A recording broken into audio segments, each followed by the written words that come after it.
Yes, we can.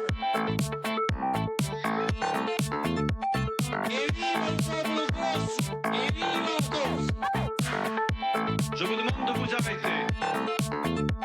Je crois aux forces de l'esprit. Bonsoir et bienvenue, vous êtes au bon endroit, au bon moment, pendant le 20h sur France 3 Corse via Stella, évidemment. C'est une histoire relayée par le journal Courrier International. Fan Yuzu s'est raconté dans un texte paru sur un blog littéraire édité par le réseau social chinois WeChat. Je n'ai pas de talent, je n'ai jamais rêvé de changer le cours de mon existence grâce à ma plume. Et pourtant, chinoise originaire du Hubei, Fan Yuzu migre vers Pékin. Elle a commencé à travailler à 12 ans, puis est victime d'un mari très violent. C'est cette histoire personnelle qu'elle narre. En l'espace de 24 heures, son récit a été partagé plus de 100 000 fois et a reçu plus de 20 000 commentaires. Fan Yuzu est devenue du jour au lendemain l'auteure la plus recherchée de Chine sur le web et son récit sera bientôt publié et à retrouver en librairie. Les titres de votre 20h. En politique, assistons-nous à la victoire des mouvements sur les partis traditionnels. C'est la séquence point de vue de votre 20h. Et ensuite, nous vous proposons un décryptage par le prisme de la culture, des idées et de la philosophie, refonder le paysage politique. Accueillons la journaliste Marie-Josée Arrigui-Landine et la militante culturelle Marie-Jeanne Nicoli.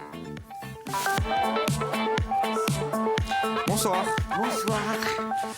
Marie-Jo Arrigui-Landine, journaliste, éditrice. Bonsoir Marie-Jo. Marie-Jeanne Nicole, militante culturelle. Bonsoir Marie-Jeanne. Bonsoir Philippe. Alors le mouvement En Marche, devenu désormais la République En Marche, a été considéré au départ comme une start-up en politique, loin, très loin de la hiérarchisation des fonctionnements classiques d'un parti traditionnel. Elle a permis à Emmanuel, entre autres, à Emmanuel Macron de devenir président de la République. Pensez-vous que cette élection marque une rupture dans la forme, dans le fond? Le mouvement politique ont pris la place des partis dits traditionnels. Marie-Jo. Écoutez, on dirait bien en tout cas. On dirait que les partis sont arrivés un peu au bout de leurs possibilités avec tout ce qu'ils avaient de positif, mais tout ce qu'ils avaient aussi de négatif et qui finalement empêchait un peu les gens d'avancer. Et en l'occurrence, ce contrôle de la pensée. Voilà, disons que ce contrôle de la pensée faisait qu'à un moment, quand on était dans un parti, on adhère à un parti, on colle, on est encarté, on doit penser comme le parti. Et c'est vrai qu'on l'a déjà évoqué. À un moment, la liberté de penser n'est pas tout à fait libre. Enfin, la liberté n'est pas tout à fait libre. Cette phrase ne veut rien dire, mais c'est pas grave. Non, mais on comprend, il y a les obligations de parti, c'est ça que vous voulez dire. Les obligations de parti qui font qu'à un moment, si on n'aime pas le rouge dans votre parti, on n'aimera jamais le rouge, même si aujourd'hui, le rouge est adapté. Voilà. Et c'est vrai qu'avec le mouvement, et on le voit depuis qu'Emmanuel Macron a été élu, avec le mouvement, on a la possibilité de faire le grand écart et donc de s'autoriser la présence de tous les talents, qu'ils soient plus à droite, plus à gauche, plus au milieu, voilà. Cette hiérarchisation de parti avec un chef, très pyramidal finalement, avec un chef qui donne des ordres à ses adhérents, à ses militants, c'est toujours valable d'après vous, Marie-Jeanne? Non, mais je crois que dans une première approche, effectivement, on peut dire oui, c'est la fin des partis traditionnels et c'est l'avènement des mouvements. Mais je crois qu'il y a deux niveaux. Les mouvements, il y a les mouvements citoyens il y a une floraison de mouvements citoyens qui sont en réaction, qui se mobilisent et qui mobilisent tous les citoyens sur un objet assez ponctuel et qui peut être éphémère. Par exemple, après, il y a d'autres volontés plus politiques comme Nuit debout, par exemple, l'année dernière, qui s'est mobilisée après le vote de la loi El Khomri. Et donc, c'est une adhésion et ça traduit le désir de tous les citoyens d'agir, de co-construire les politiques. Donc, bon. Et donc, ça correspond à une aspiration très forte dans la société. Après, les mouvements, alors qui, eux, ont vocation à prendre le pouvoir, parce que c'est un peu différent, c'est de nature différente des mouvements citoyens. Comme, en gros, on a eu En Marche et puis on a eu la France Insoumise. Eux ont une autre méthode qui reprend l'air du temps, et je dirais pour En Marche, puisque c'est ce que vous avez évoqué initialement. Parce que c'est ceux qui ont permis l'élection de Oui, absolument. Emmanuel Macron, Il y a, effectivement, il y a une adhésion, certes, qui passe par des méthodes différentes, Internet, les réseaux sociaux. C'est pour ça qu'on a parlé de start-up, Et d'ailleurs. oui, et d'ailleurs, oui, il a absolument géré ça comme une entreprise. Tout à fait. D'ailleurs, son succès est fulgurant. Et on voit à quel point les techniques de communication, de management d'entreprise sur projet et tout motivent les gens. Et d'une certaine manière, il y a quelque chose de l'ordre d'une récupération, je dirais, de ce bouillonnement social. Et donc, ces mouvements qui ont vocation à prendre le pouvoir, donc en l'occurrence Macron, puisqu'on parle de lui, il propose un projet préexistant. Il n'y a pas réellement de co-construction de la politique par les Oui, citoyens. vous voulez dire que c'est de l'habillage plus qu'une véritable volonté de dynamiser, de moderniser la vie publique. Il y a une dynamique, il y a une énergie, parce qu'effectivement, il a voulu renouveler le personnel politique, encore que ça se questionne, parce que quand on voit les personnes qui pressentent pour le gouvernement, c'est une bonne question. Mais il y a un habillage, il y a une forme qui est différente, mais sur le fond... Au fond, c'est très hiérarchisé. Il a élaboré son programme avec un groupe d'experts et c'est extrêmement... les gens adhèrent, certes, autrement, pas dans la durée comme toute l'histoire des partis. Mais je crois qu'il faut être un peu circonspect et sur prendre cette plus histoire. le temps pour analyser, Voilà. finalement. C'est ça que vous voulez Oui, me dire. et pour dire que les partis traditionnels disparaissent. Alors, cette formule d'Enrico Letta, l'ancien Premier ministre italien, qui voit dans le succès d'En Marche, puisqu'il s'agit d'En Marche ce soir, une victoire des mouvements politiques et la disparition à terme des partis traditionnels. Il est un peu différent de votre analyse, Marie-Jeanne. Il dit ceci: les grands partis traditionnels étaient là pour gérer ces dynamismes très facilement prévisibles. Aujourd'hui, c'est le niveau d'intensité des phénomènes qui a changé. En fait, quand il évoque le niveau d'intensité, il a en tête également Nuit debout, parce que pour lui, des mouvements comme Nuit debout, qui sont en réaction à la loi El Khomri, la loi travail, sont essentiellement politiques et ont une finalité, contrairement à ce que vous dites, Marie-Jeanne, c'est ce que dit Enrico Letta, à gouverner. D'ailleurs, Nuit debout a été un petit peu récupérée par la France insoumise. Hein. Oui, non, mais j'ai pas dit qu'ils n'avaient pas... Pardon, Marie-Jeanne. Je travestis votre pensée. J'ai pas dit qu'ils n'avaient pas vocation à gouverner. Je dis que leur objet principal au départ n'est pas de prendre le pouvoir. Et la contestation. Et on voit bien Podemos, par exemple, ou Syriza, ont été d'abord des mouvements... Podemos en Espagne et Syriza, en Grèce. Et ensuite, ils se sont transformés en force politique. Alors, moi, je crois que peu importe finalement que ce soit un parti ou un mouvement, parce qu'au fond, effectivement, les partis traditionnels tels qu'ils étaient conçus avec le centralisme démocratique, ou quoique c'était pas évident non plus, parce que regardez, le Parti socialiste est un parti de tendance avec beaucoup de débats.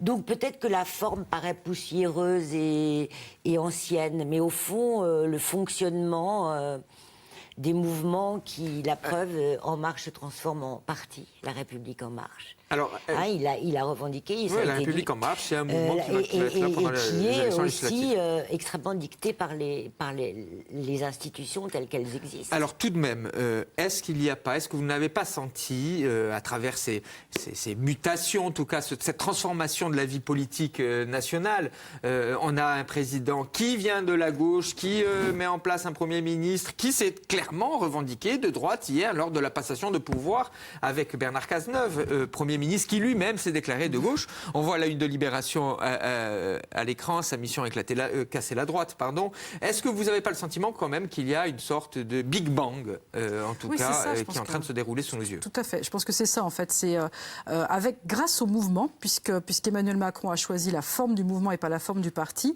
il s'est libéré des carcans. Et donc, du coup, il a pu ouvrir ce parti ou ce mouvement, il a pu ouvrir à d'autres personnes. Et c'est vrai que là, tout de suite, avec Édouard Philippe, on lui fait tout de suite le reproche, tout de suite on parle de trahison. Et d'autres militants, les Républicains, disent non, il ne s'agit pas de trahison, il s'agit de tendre la main.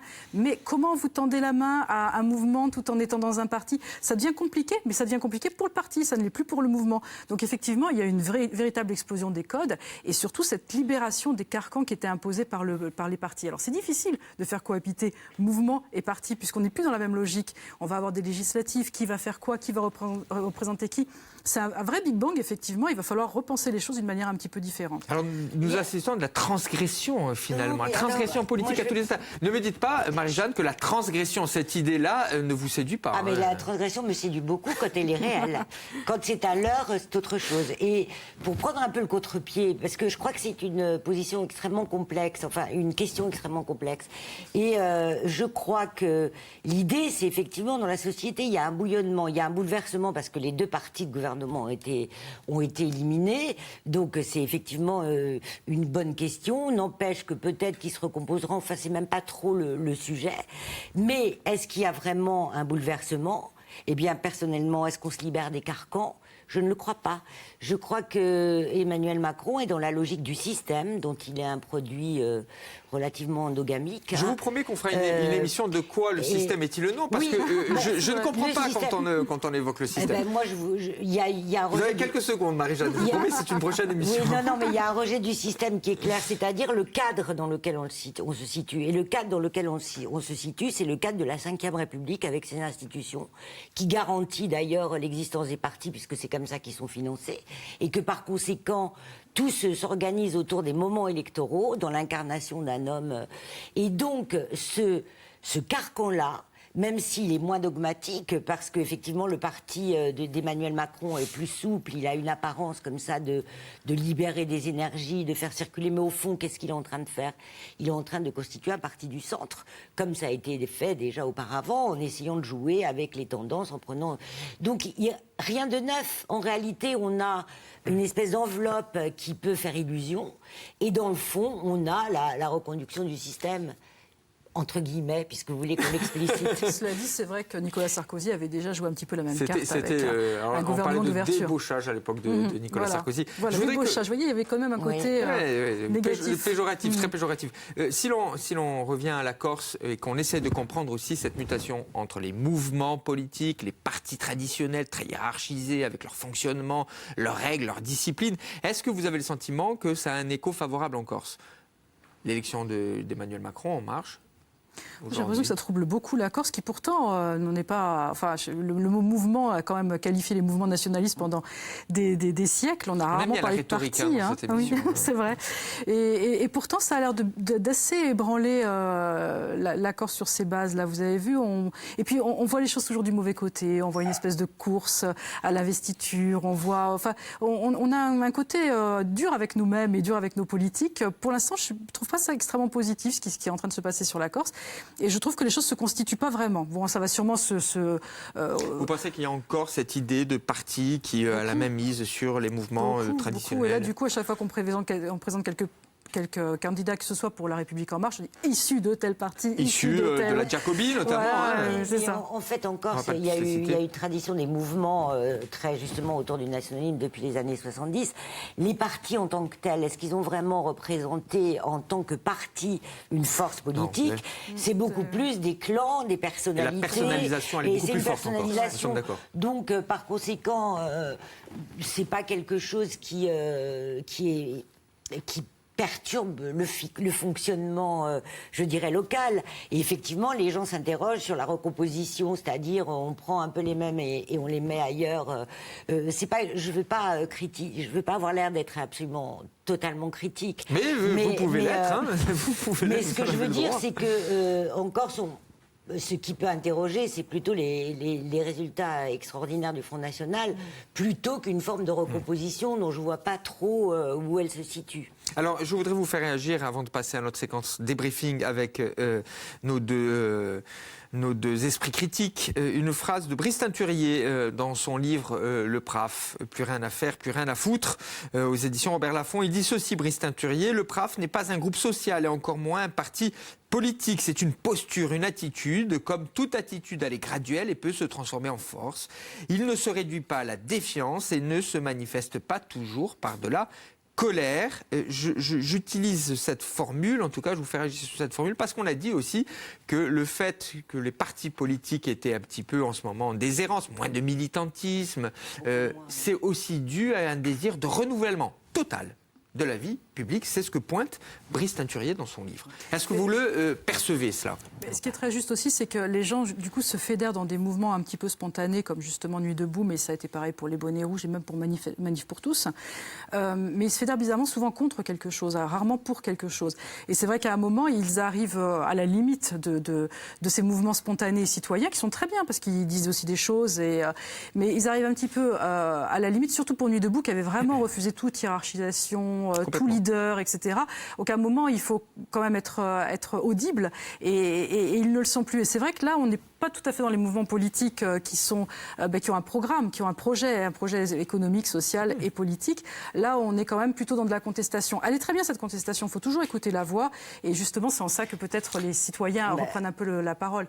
Ben oui, mais justement, le fameux PRAF, rapidement, il traduit quelque chose de réel dans la société, puisqu'on n'a jamais vu autant d'abstention, autant de votes blancs et nuls, on n'a jamais vu autant de désertion des partis politiques et du militantisme et de l'adhésion.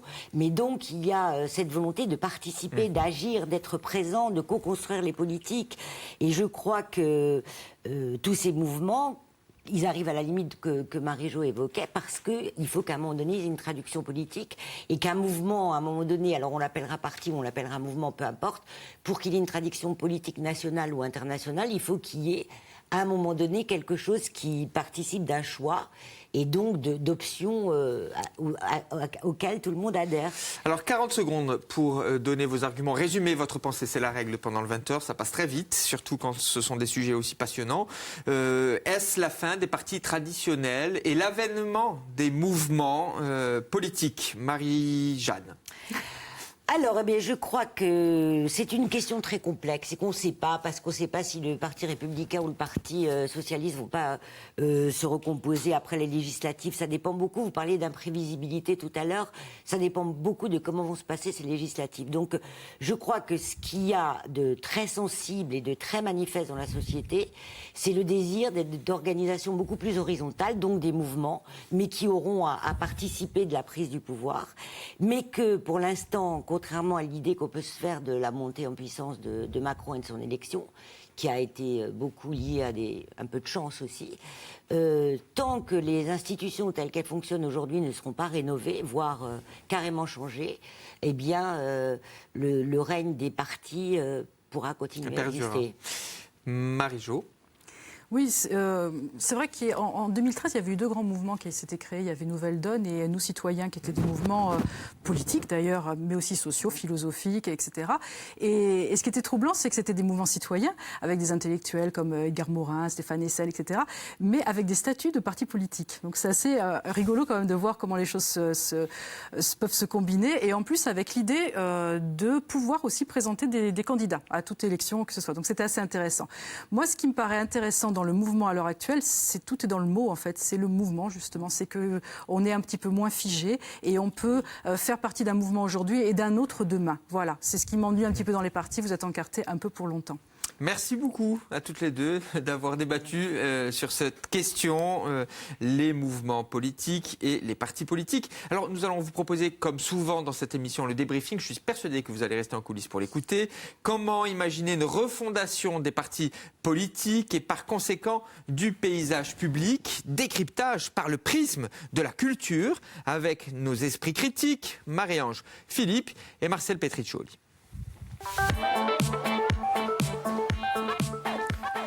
Bonsoir à vous deux. Bonsoir. Bonsoir Philippe. Bonsoir Marie-Ange. Bonsoir Marcel. Marie-Ange, c'est avec vous que je vais commencer. Note sur la suppression générale des partis politiques. Court texte publié en 1950, rédigé quelques années avant par Simone Veil et réédité par Sillage dans les années 70 et récemment. C'est un texte écrit en 1940, mais qui, une fois n'est pas coutume, est toujours éclairant. Et Simone Veil... publié en 50. Oui, tout à fait. Et Simone Veil donc décrit dans un style presque mystique la déclinaison des partis, enfin sa crainte des partis politiques, et elle dit ce sont des machines à fabriquer de la passion collective. Alors elle revient sur le sens premier des partis, c'est-à-dire une partie d'un tout, et ce qui la gêne en fait, c'est que finalement ce n'est qu'un point de vue, ce n'est que du particulier issu du général, et souvent Marie-Jo l'a évoqué, pour et contre ou contre quelque chose. Alors aujourd'hui, les médias posent la problématique générale de la pertinence des partis. Elle va plus loin, elle pointe le danger des partis. Elle dit qu'ils sont antidémocratiques. Alors, tout bon ou toute bonne philosophe aurait défini ce que c'est la démocratie. Donc, selon elle, elle a défini. Ça a deux caractéristiques. Ne pas relever de l'ordre de la passion et s'appuyer sur la vérité et la justice. Et avoir toujours en ligne de mire la vie publique et non pas un choix de personne. Donc, on voit qu'on en est loin, même en 1950 et encore moins aujourd'hui. Du coup, dans ce cadre-là, on voit bien que les partis politiques, vu que la démocratie ne correspond pas à ce qu'elle doit être, les partis politiques ont une tendance totalitaire. Enfin bon, je ne vais pas résumer le livre en entier, mais ce qui est important, c'est qu'on voit qu'elle ne cède pas un relativisme ni politique ni philosophique et qu'elle prône un idéal de vérité qui n'est bien sûr jamais applicable dans la réalité. Elle dit qu'officiellement, ils sont constitués pour tuer dans l'âme le sens de la vérité. Voilà, elle dit carrément. Note sur la suppression générale des partis politiques, court texte édité par Sillage, réédité par Sillage récemment. C'est Marie-Jeanne Nicole qui en a parlé avec moi. Non, c'est pas Marie-Jeanne, c'est Marie-Jo Harig. Il y a trop de Marie. Il n'y en a jamais trop de Marie. Oui, c'est Marie-Jo Harig qui m'en avait parlé il y a quelques temps et c'est pour ça que je souhaitais, avec vous, en faire un petit focus. Marcel. Abolir les partis politiques de Jacques Lazur. Alors c'est en téléchargement gratuit, vous tapez sur internet abolir les partis politiques. Très important ça en téléchargement gratuit. Alors, gratuit, mais on peut donner ce qu'on veut en fait. Voilà, soit gratuitement, soit donner quelque chose. Alors c'est un essai qui a été écrit en 2006. C'est un Québécois. Parce qu'à part Simone Veil, trouver un bouquin qui parle d'abolir les partis politiques en France, il n'y a pas. Les Québécois sont beaucoup plus en avance que nous. Et ça rejoint ce qu'il disait Marie-Ange, parce qu'il a écrit ce bouquin, il dit « Ma pensée rejoint celle de Simone Veil » quand elle a écrit justement ce petit bouquin. Alors ce qu'il va faire, dans une première partie, il va dézinguer et critiquer tout ce qui est parti politique. Il va vraiment leur tomber dessus. Il les résume en 3 quêtes, les partis politiques. Quête du pouvoir, quête de la belle image, pour avoir le pouvoir, et quête de l'argent. Et à partir de ces quêtes, c'est imposture envers eux-mêmes, envers les électeurs, c'est mensonges, c'est compromissions. Alors, ça, c'est ce qu'il dit des partis politiques. Est-ce qu'il a tort? C'est une autre histoire. Le débat est ouvert. Il dit que le parti politique n'a qu'un but, c'est de conquérir le pouvoir et d'y rester, y compris les partis minoritaires.